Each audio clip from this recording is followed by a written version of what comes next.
What happens when one reckless act meant to embarrass someone spirals into the end of your marriage? Can a single night's humiliation destroy a man's trust and make him fight back with the law? The night I tossed red wine in my husband's face at a crowded restaurant, I thought I was making a statement. Instead, I received legal papers and lost all control. Before we dive deeper into this story, I have one small request. Please subscribe, drop a like, comment, and hit that hype button to boost this channel so more people can discover these incredible stories.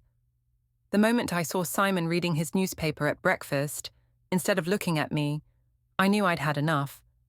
7 years of marriage, and he treated me like furniture in our own kitchen.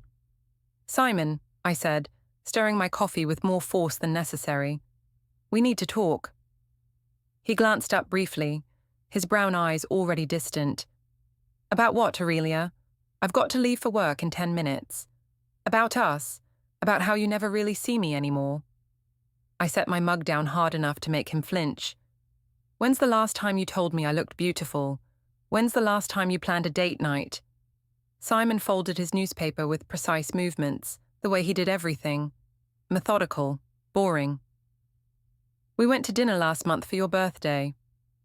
"That was 6 weeks ago, and you spent half the evening checking work emails." I could feel my voice rising, but I didn't care. Our 7-year-old daughter Mira was upstairs getting ready for school, but she'd heard us argue before. "I'm under a lot of pressure at the firm, Aurelia. The Henderson audit is... There's always an audit. There's always pressure. What about the pressure I'm under?" I stood up, my silk robe flowing dramatically around me. I'd chosen it specifically this morning, hoping he'd notice how it complemented my figure. He hadn't even looked. Simon rubbed his temples, a gesture I'd grown to despise. It was his way of dismissing me, of making me feel like I was being unreasonable. "What pressure? Your job at the call center is hardly..." "Hardly what? Hardly important." The familiar anger bubbled up inside me. "I'm a supervisor now, Simon. I manage 12 people. Just because I don't wear a suit and crunch numbers all day doesn't mean my work doesn't matter." "That's not what I meant." "Then what did you mean?" I crossed my arms, waiting. This was the pattern. He'd say something dismissive, then backtrack when confronted, but never actually apologize or change. He checked his watch instead of answering. "Mira's going to be late for school." "Don't change the subject." "I'm not changing anything. I'm being practical. We can talk about this tonight." "We never talk about anything tonight.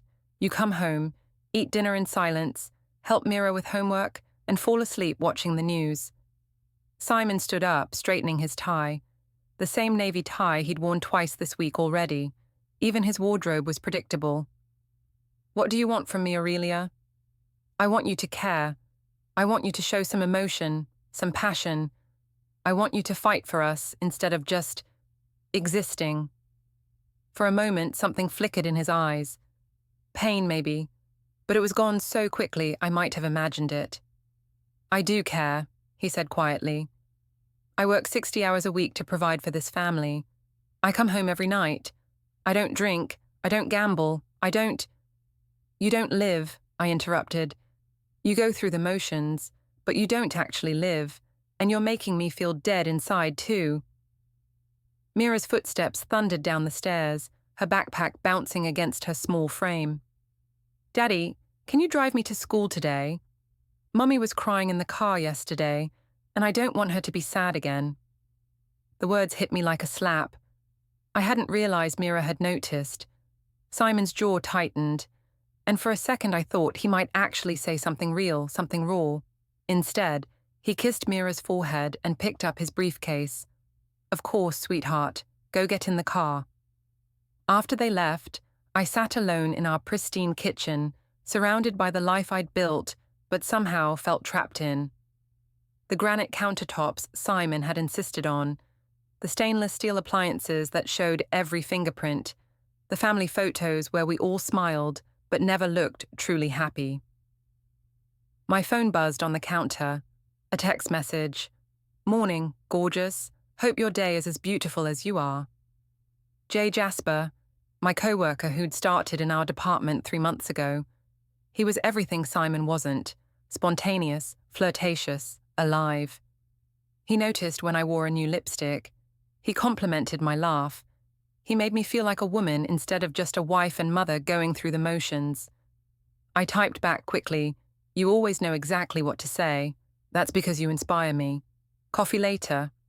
I hesitated for exactly 3 seconds before responding. "Yes."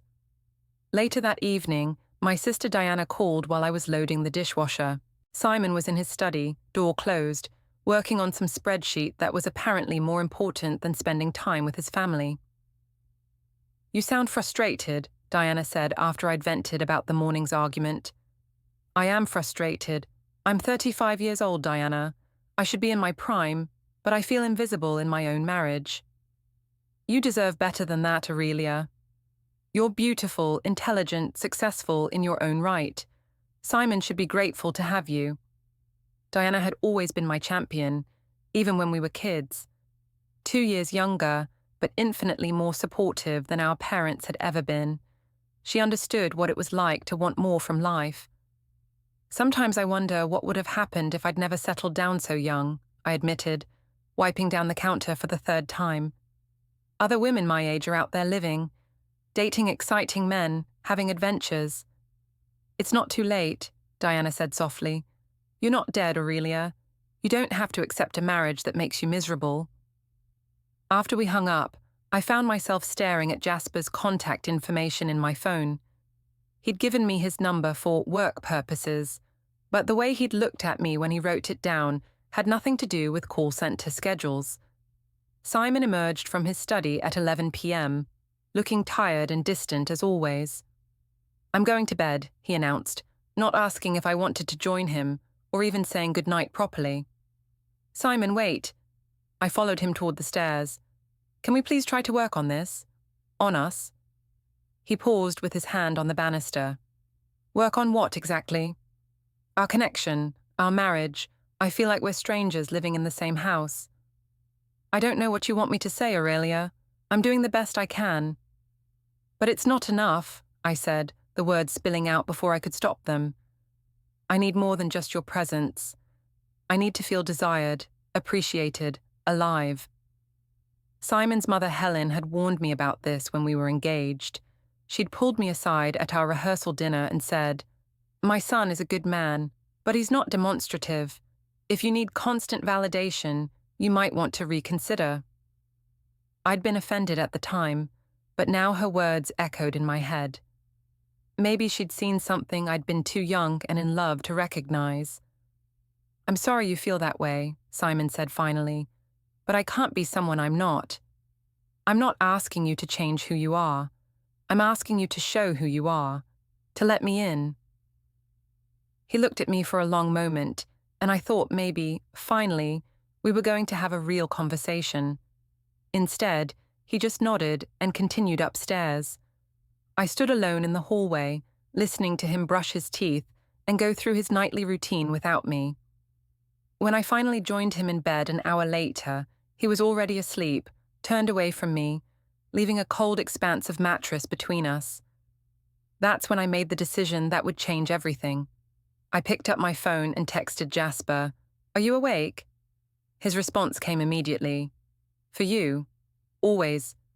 Want to grab that coffee tomorrow? Just the two of us? I thought you'd never ask. I know the perfect place." I smiled in the darkness, feeling a thrill I hadn't experienced in years. Maybe Diana was right. Maybe it wasn't too late to feel alive again. The coffee shop Jasper chose was 20 minutes from our office, tucked away in a part of downtown I rarely visited. Perfect for privacy, I realized as I walked in and saw him waiting at a corner table, his easy smile lighting up his face. "You look incredible," he said, standing to pull out my chair. Such a simple gesture, but Simon hadn't done anything like it in years. "Thank you." I'd spent an extra 30 minutes getting ready, choosing a dress that hugged my curves and showed just enough skin to be interesting. "This place is charming. I discovered it last month. Great coffee, and..." He gestured around at the nearly empty cafe. "Quiet. perfect for getting to know someone better. We talked for 2 hours. About everything: books, movies, travel dreams, childhood memories. Jasper listened to every word, asked follow-up questions, laughed at my stories. When I mentioned feeling unappreciated at home, he leaned forward intently. "That's criminal," he said, his green eyes serious. "A woman like you should be cherished, celebrated every single day." "You barely know me," I protested, but I was smiling. "I know enough. I see how you handle difficult customers with grace. I see how you light up when you talk about your daughter. I see how beautiful you are when you think no one's watching." He reached across the table and touched my hand gently. "Your husband is an idiot if he doesn't see it too." The contact sent electricity through me. When was the last time Simon had touched me voluntarily, outside of obligatory goodnight kisses? "It's complicated," I said, but I didn't pull my hand away. "Life's too short for complicated," Jasper replied. "Sometimes you have to take what makes you happy." Over the next few weeks, our coffee meetings became regular. Then they moved to lunch, then to after-work drinks at a wine bar across town. Jasper was everything I'd been missing: attentive, passionate, spontaneous.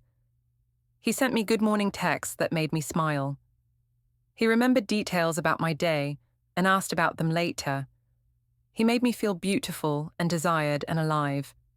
The physical line was crossed on a rainy Thursday evening in October. We'd been having drinks, talking about a particularly difficult day at work, when Jasper suggested we continue the conversation at his apartment.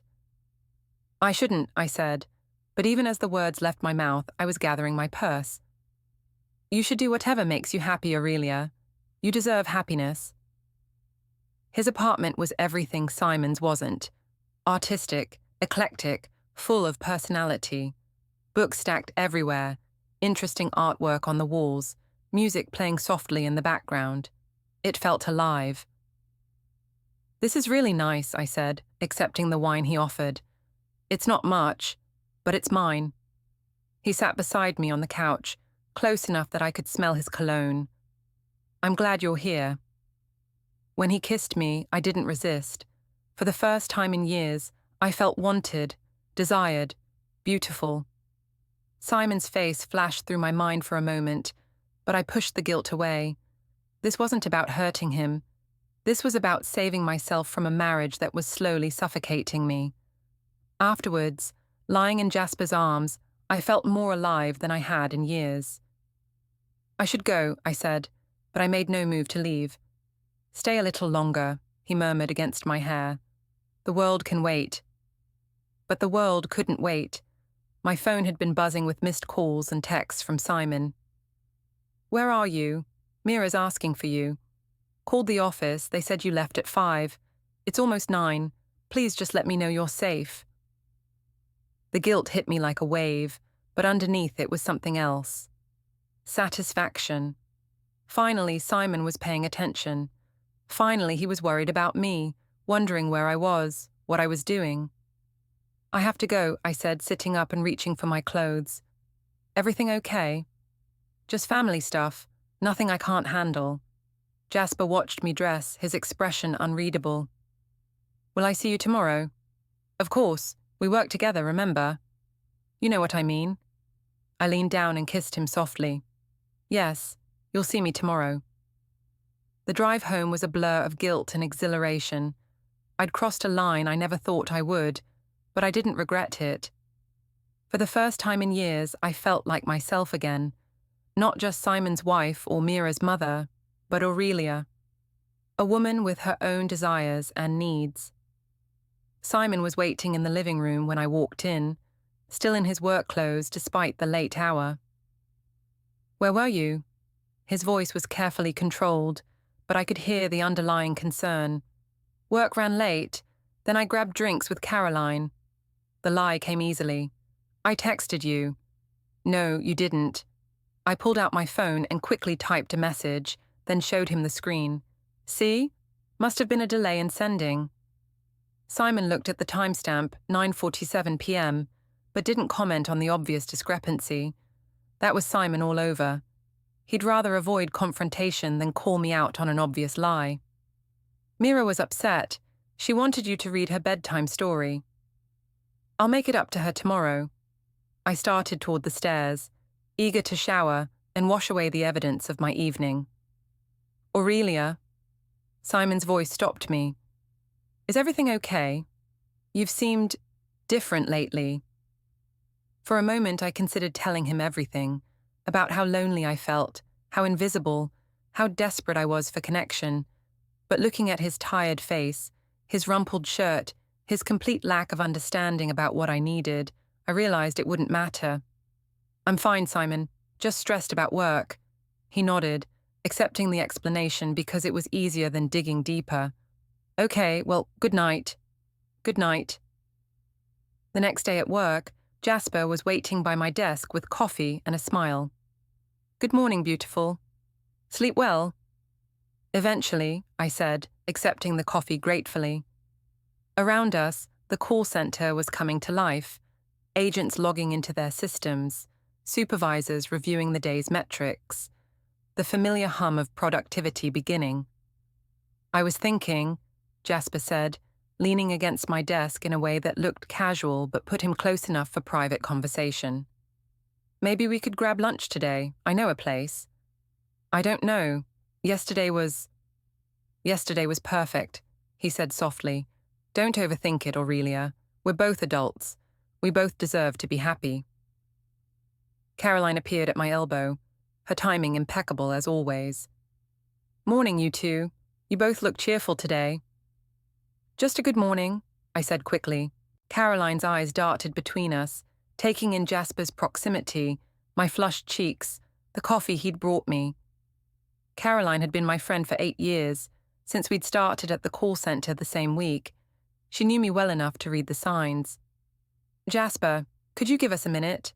Girl talk, she said with a bright smile. After he left, Caroline pulled up a chair. Okay, spill. What's going on? Nothing's going on. Aurelia, I've seen you miserable about Simon for months. Now suddenly you're glowing, and the gorgeous new guy is bringing you coffee. I'm not stupid. I looked around to make sure no one was listening, then leaned closer. It's complicated. Life's too short for complicated, Caroline said, unconsciously echoing Jasper's words from the day before. You deserve to be happy. Simon's had years to appreciate what he has, and he's blown it. Maybe it's time to think about what you want. I have a daughter to consider. You have a life to consider. Mira needs a mother who's fulfilled and happy, not one who's slowly dying inside a dead marriage. That afternoon, I met Jasper for lunch at a small Italian restaurant downtown. We talked and laughed, and when he reached across the table to touch my hand, I didn't pull away. I can't stop thinking about last night, he said. Neither can I. I know this is complicated with your situation at home, but I want you to know I'm not going anywhere. Whatever you need, however long it takes, I'm here. His words were exactly what I needed to hear. Simon had never fought for me, never made grand gestures or declarations. With Jasper, I felt pursued, valued, desired. I want to see you again, I admitted. Tonight. I can't tonight, but soon. I'll wait, he said, bringing my hand to his lips and kissing it gently. You're worth waiting for. That evening, Simon was actually home for dinner, a rare occurrence. He sat across from me at our dining room table, making small talk with Mira about her school day, but his eyes kept drifting to me. Mommy, you look pretty tonight, Mira said, cutting into her chicken. Your cheeks are pink. Thank you, sweetheart. Doesn't Mommy look pretty, Daddy? Simon looked at me properly for the first time in weeks, taking in the new dress I'd worn to lunch with Jasper, the extra care I'd taken with my makeup and hair. Yes, he said quietly. Very pretty. But even his compliment felt hollow, obligatory. Too little, too late. After dinner, while Simon helped Mira with homework, I stepped outside to call Diana. You sound different, she said immediately. Good different. What's going on? I told her about Jasper, about feeling alive again, about the attention and passion I'd been missing. "Good for you," Diana said firmly. "You've been wasting away in that marriage for years. It's about time you did something for yourself." I feel guilty about Mira. Mira will be fine. Kids are resilient, and she'll be better off with a happy mother than a miserable one. That night, as I lay in bed next to Simon's sleeping form, I thought about Jasper's hands on my skin, his words in my ear, the way he made me feel beautiful and wanted. For the first time in years, I fell asleep smiling. The next morning, Simon mentioned something that made my blood run cold. "I was looking at our bank statement last night," he said over breakfast. "There are some charges I don't recognize. Coffee shops, restaurants downtown. Have you been eating out more?" My heart hammered against my ribs, but I kept my voice steady. "Just grabbing lunch with Caroline sometimes. You know how she likes to try new places." Simon nodded, but something in his expression had changed, a sharpness I hadn't seen before. "Of course," he said. "I was just curious." But as he left for work that morning, I caught him looking at me in a way that made me nervous, like he was seeing me clearly for the first time in years, and didn't like what he saw. 3 weeks later, Simon suggested we have dinner with his parents and my sister Diana at Chez Laurent, the upscale bistro downtown where we'd celebrated our 5th anniversary. I agreed, thinking it might be good for us to get out together, to remember what it felt like to be a couple instead of just co-parents. I spent extra time getting ready, choosing a black dress that showed off my figure and the confidence I'd gained from my afternoons with Jasper. Simon barely looked up from his phone when I came downstairs. "Ready?" he asked, not commenting on my appearance. The restaurant was busy for a Thursday night, filled with couples and business dinners. Helen and Peter Fenwick were already seated when we arrived, along with Diana. Simon's parents had never warmed to me, but they were polite for his sake. "Aurelia, you look lovely," Peter said, standing to kiss my cheek. He was always the more diplomatic of the two. "Thank you, Peter. Helen, I love that blouse." Helen smiled tightly. "Thank you, dear." Diana hugged me enthusiastically. "You look amazing. That dress is perfect on you." As we settled into our seats, I noticed a familiar figure across the restaurant. Jasper was at a table with several co-workers, including some people from other departments. He caught my eye and smiled, raising his wine glass slightly in acknowledgement. "Someone you know?" Simon asked, following my gaze. "Just a co-worker," I said casually. "Jasper Lowry. He started in our department a few months ago." The evening started pleasantly enough. We ordered appetizers and wine, made small talk about Peter's retirement plans and Diana's new apartment. But as the alcohol flowed, I found myself growing frustrated with Simon's behavior. He was polite but distant, checking his phone periodically, contributing minimally to the conversation. "Simon, could you put that away?" I asked as he checked his email for the 3rd time during the main course. "Sorry, just waiting for some documents from a client. It's Thursday night. Can't it wait until tomorrow?" "Some things can't wait, Aurelia." Helen jumped to her son's defense immediately. "Simon works very hard to provide for his family. Not everyone has the luxury of leaving work at work." The dig was subtle but clear. Helen had never approved of my little job at the call center, as she'd once referred to it. "I work hard too," I said, my voice sharper than intended. "I manage 12 people and handle escalated customer complaints all day. It's not exactly easy." "Of course not, dear," Helen said in a tone that suggested the opposite. Diana sensed the tension and tried to redirect.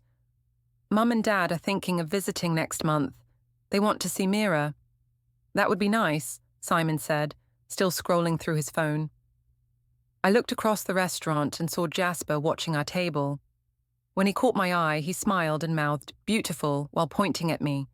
The attention sent a warm thrill through me that Simon's indifference had been denying me for months. "Aurelia, are you listening?" Helen's sharp voice cut through my thoughts. "Sorry, what?" "I was asking about Mira's piano lessons. Are you planning to continue them?" "Of course, she loves them." "Good. Consistency is important for children.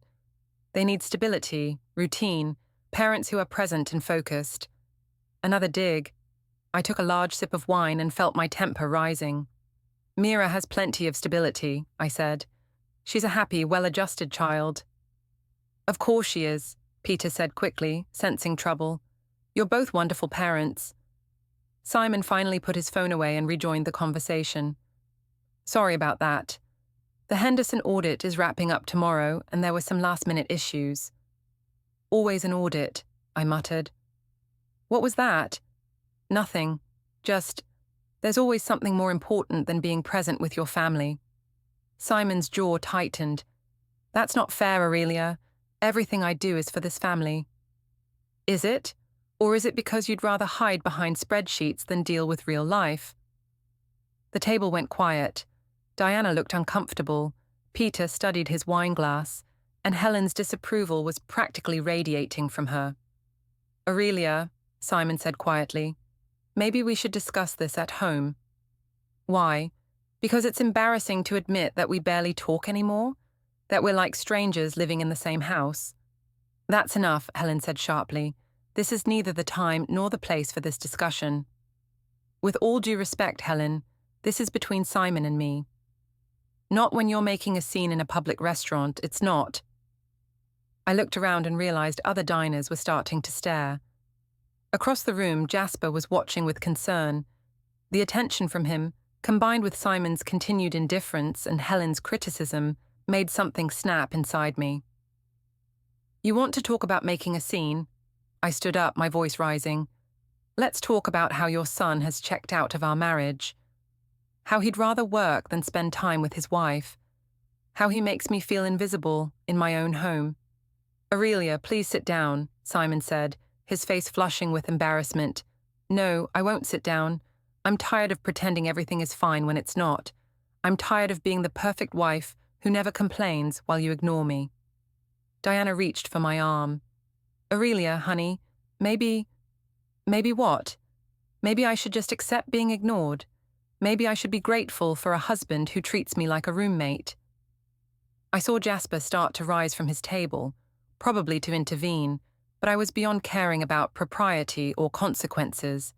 The wine, the frustration, the months of feeling invisible, it all boiled over. You know what, Simon? Other men notice me. Other men appreciate me. Other men make me feel alive.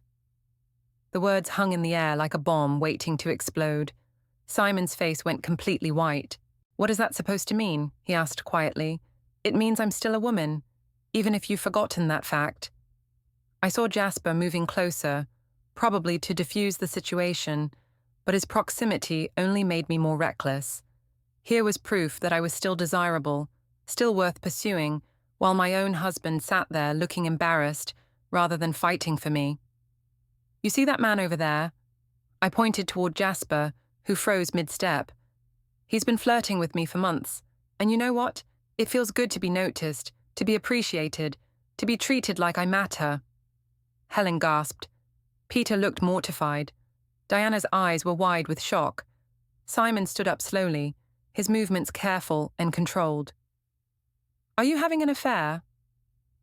The question hung between us like a challenge. I could have denied it, could have walked it back, could have saved my marriage right there. Instead, I grabbed my wine glass and threw the contents directly in Simon's face.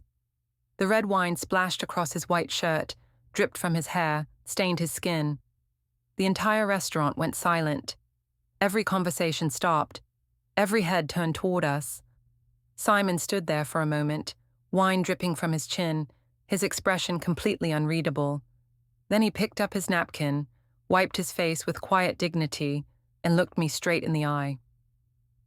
I think we're done here, he said calmly. He placed his napkin on the table, pulled out his wallet, and left enough cash to cover the entire bill plus a generous tip. Then he walked out of the restaurant without looking back. The silence stretched for what felt like hours but was probably only seconds. Then the whispers started, the pointing, the phones coming out to record the aftermath. Aurelia, Diana said softly, what have you done? I looked around at the staring faces, at Helen's horror, at Peter's disappointment, at the mess I'd made. Jasper was standing near his table, looking uncomfortable and uncertain. I started, but couldn't finish the sentence. Helen stood up, her face cold with fury. If you think for 1 second that you're going to destroy my son and get away with it, you're mistaken. He deserves so much better than this. She and Peter left without another word, leaving me standing there with Diana and a restaurant full of witnesses to my spectacular meltdown. Come on, Diana said, taking my arm. Let's get you out of here. As we walked toward the exit, I caught Jasper's eye. Instead of the support I expected, I saw something else. Uncertainty, maybe even regret. The reality of what I'd just done, the public nature of it, seemed to have shaken him. Outside the restaurant, Diana turned to me with a mixture of concern and disbelief. Aurelia, what the hell was that? You just destroyed your marriage in front of half the city. He drove me to it, I said, but the words sounded hollow even to me. Did he? Or did you just blow up your entire life because you're having a midlife crisis? I wanted to argue, to defend myself, but suddenly I felt exhausted. The adrenaline was wearing off, and the magnitude of what I'd just done was starting to sink in. Take me home, I said quietly. But as Diana drove me back to the house I shared with Simon, I wondered if it would still be my home by tomorrow. I woke up the next morning to an empty house. Simon's side of the bed hadn't been slept in, his car wasn't in the driveway, and Mira was nowhere to be found. Panic set in immediately. I called Simon's phone 6 times before he finally answered. Where's Mira? I demanded. She's safe. She spent the night at my parents' house. You can't just take her without telling me. I left you a note on the kitchen counter. You were indisposed when I came back last night. I found the note, brief and formal, explaining that he'd picked up Mira and some of her things, that they'd be staying at his parents' for a few days while we figured things out. Simon, we need to talk. Do we? I think you said everything you needed to say last night. I was upset. I'd been drinking. I didn't mean... Which part didn't you mean, Aurelia? The affair or throwing wine in my face in front of my parents and half of downtown? I closed my eyes, remembering the stares, the whispers, the phones recording my breakdown. Both. Neither. I've been so unhappy, Simon, so lonely. So you decided to humiliate me publicly instead of talking to me privately. I tried to talk to you. You never listen. I'm listening now. But he didn't sound like he was listening. He sounded tired, defeated, done. Can you bring Mira home? She needs her routine, her own bed. She's fine where she is. She likes spending time with her grandparents. She needs her mother. Does she? Because from where I'm sitting, it looks like her mother has been too busy with her co-worker to focus on her family. The accusation stung because it held more truth than I wanted to admit. How many evenings had I been late coming home? How many bedtime stories had I missed? How many times had I been physically present but mentally elsewhere, thinking about Jasper's texts or our next meeting? That's not fair. Isn't it? When did it start, Aurelia? The affair? I could have lied, minimized it, but something in his voice told me he already knew more than he was letting on. It's not what you think. Then tell me what it is. I sank onto the couch, still in yesterday's dress, my makeup smeared and my head pounding. It started as friendship. He was nice to me, paid attention to me, made me feel appreciated. And then it became more. The silence stretched between us, filled with 7 years of marriage, of shared dreams and disappointments, of a daughter who needed both her parents. How long? He asked finally. Does it matter? It matters to me. A few weeks, maybe a month. Jesus, Aurelia. I never meant for it to happen. I was just so lonely, so invisible. You haven't touched me in months, haven't really looked at me, haven't... So this is my fault? No. Yes. I don't know. I was crying now, ugly tears that made my voice thick and shaky. I just wanted to feel alive again, I wanted to feel like a woman instead of just a wife and mother going through the motions. And now? How do you feel now? I looked around our living room, the family photos, Mira's toys still scattered in the corner, the life we'd built together that I'd potentially destroyed in one reckless moment. Empty, I whispered. Good, Simon said, and hung up. I spent the rest of the morning calling everyone I could think of, trying to control the narrative before it spiraled completely out of control. Caroline was my first call. "Oh, honey," she said when she heard my voice. "I heard about last night. Are you okay?" "You heard? How did you hear?" "It's all over Facebook. Someone posted a video." My stomach dropped. "A video?" "Just the aftermath. You leaving the restaurant, but there are pictures from inside, and everyone's talking about it." I hung up and immediately opened Facebook. The first post I saw was from someone I barely knew, a friend of Helen's. Some people have no class. Poor Simon Fenwick, such a good man. The comments below were brutal. I called Diana next. "I've been fielding calls all morning," she said before I could speak. "Mom, Dad, Aunt Ruth, 3 of your co-workers. This is everywhere, Aurelia." "What are people saying?" "What do you think they're saying? That you had a very public breakdown and humiliated your husband. But they don't know the whole story. They don't know how he's been treating me, how neglected I've felt. Then maybe you should tell them." I spent the next hour crafting a Facebook post that explained my side of the story, about feeling invisible in my marriage, about Simon's emotional distance, about how lonely I'd been. I painted myself as a woman who'd been driven to desperation by a husband who'd checked out of their relationship. The response was immediate and divided. Some people, mostly other women, who'd felt similar frustrations in their own marriages, offered support. But many more were critical, pointing out that having an affair and causing a public scene wasn't the answer to marital problems. Helen called an hour after my post went live. "How dare you," she said without preamble. "How dare you try to make Simon the villain in this situation?" "I'm not making him the villain. I'm just explaining." "You're explaining how you justify adultery and public humiliation.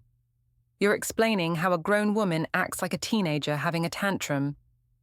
You don't understand what it's been like. I understand perfectly. I understand that my son worked himself to the bone to provide for you and Mira. I understand that he came home every night, never cheated, never lied, never gave you any reason to doubt his commitment. And this is how you repay him. He was emotionally absent. He was tired. He was stressed. He was trying to build a future for his family. But instead of supporting him, you decided to destroy everything he'd worked for. I want to see my daughter. And I want my son to be married to someone who deserves him. We don't always get what we want." She hung up, leaving me shaking with anger and hurt. I immediately called Diana. "Helen won't let me see Mira. Can she do that?" "I don't know. Maybe you should call a lawyer." "A lawyer?" "Diana, it's not that serious. Simon and I just need to work through this." "Aurelia, you publicly admitted to having an affair and threw wine in your husband's face. It's already that serious." That afternoon, I drove to Simon's parents' house. Helen answered the door with a face like stone. "She's not here." "Where is she?" "Somewhere safe." "Helen, she's my daughter. I have a right to see her."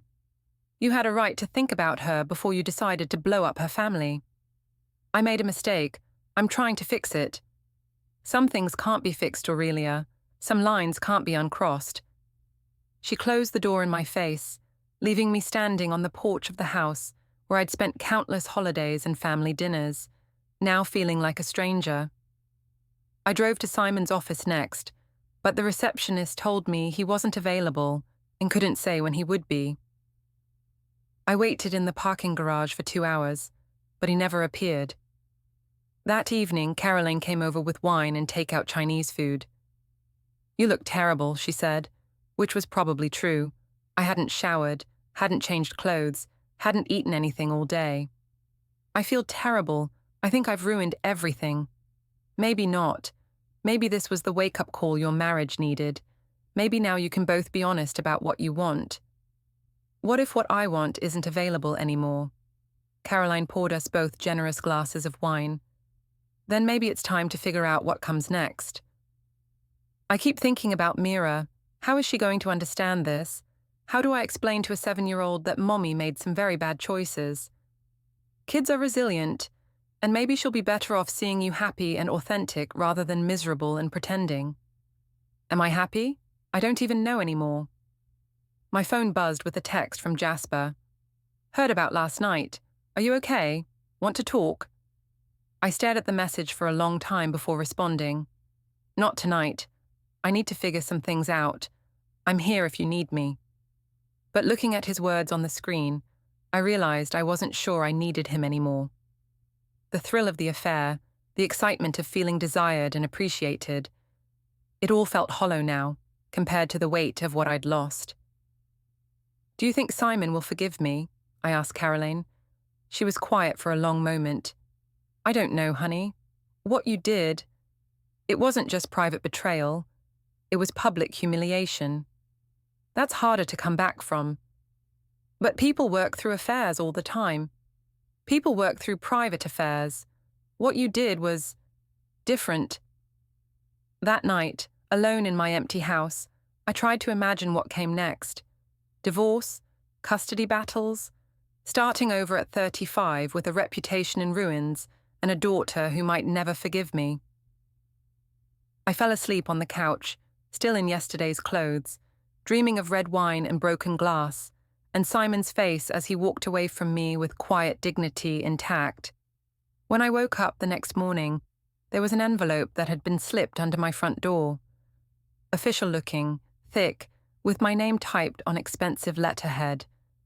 Inside were legal separation papers and a note from Simon's attorney requesting that I contact their office to schedule a meeting to discuss the dissolution of the marriage and custody arrangements for the minor child. I sank to the floor in my hallway, papers scattered around me, and finally understood that some things really couldn't be fixed. The law office of Martinez and Associates was located in a glass building downtown, all chrome and marble and intimidation. I'd hired Rebecca Chen, a divorce attorney Diana had found through a friend, but as I sat across from Simon's lawyer, 3 days after receiving the separation papers, I realized I was completely outmatched. James Martinez was older, more experienced, and clearly more prepared. He had a thick file in front of him, while Rebecca had barely had time to review my case. Mrs. Fenwick, Martinez began, his voice professionally neutral. My client is seeking legal separation with the intent to file for divorce based on adultery and irreconcilable differences.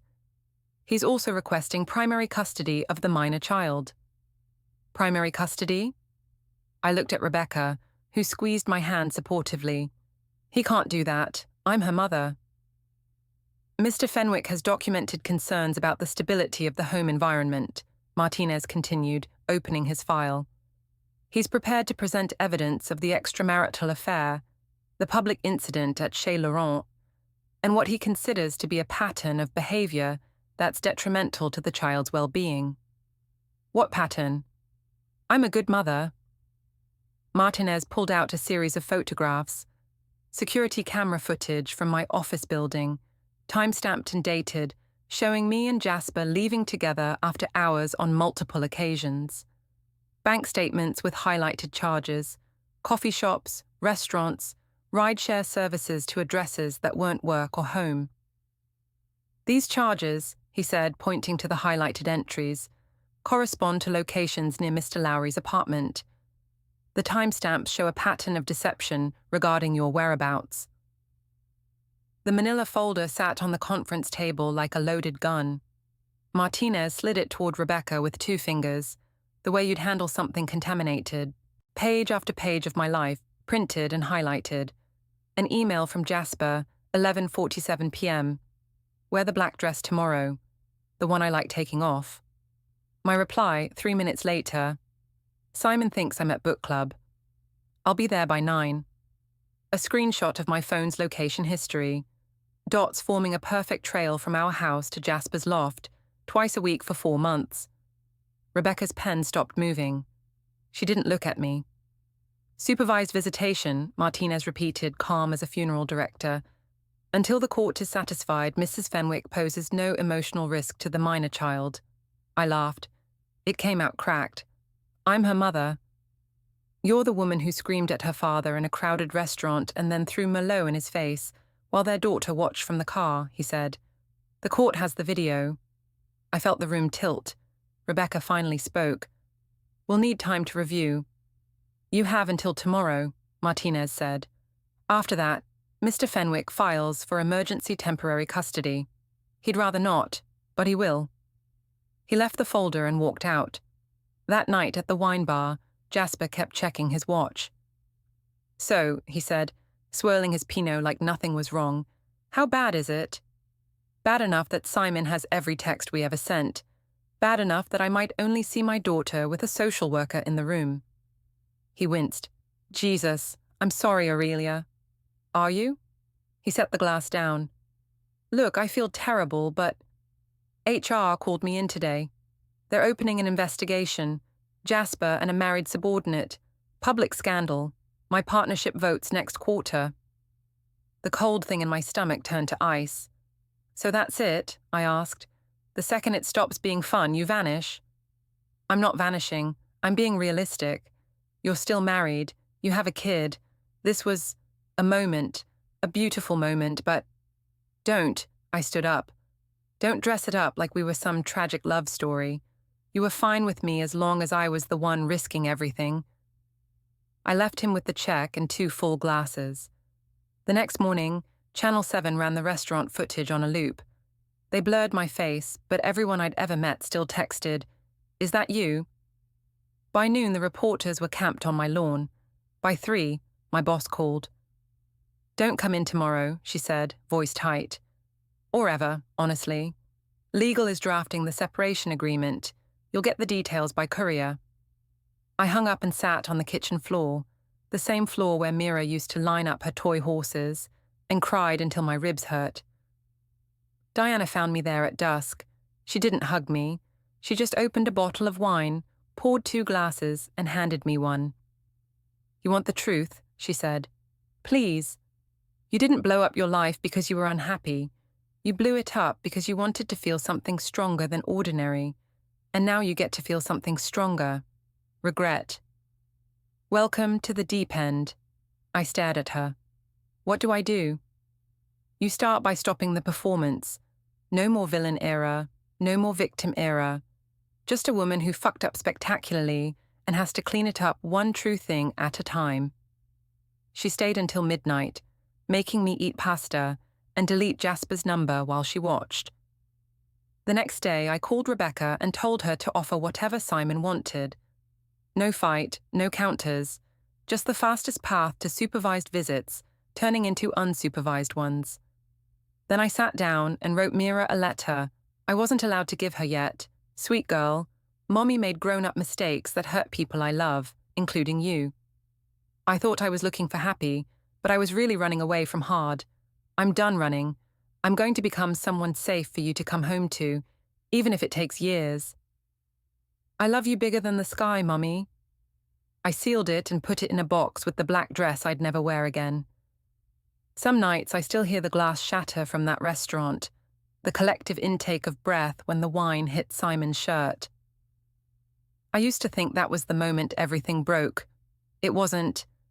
The moment everything broke was the first time I typed "working late" while I was sliding into Jasper's bed. Everything after that was just the sound of the pieces hitting the floor.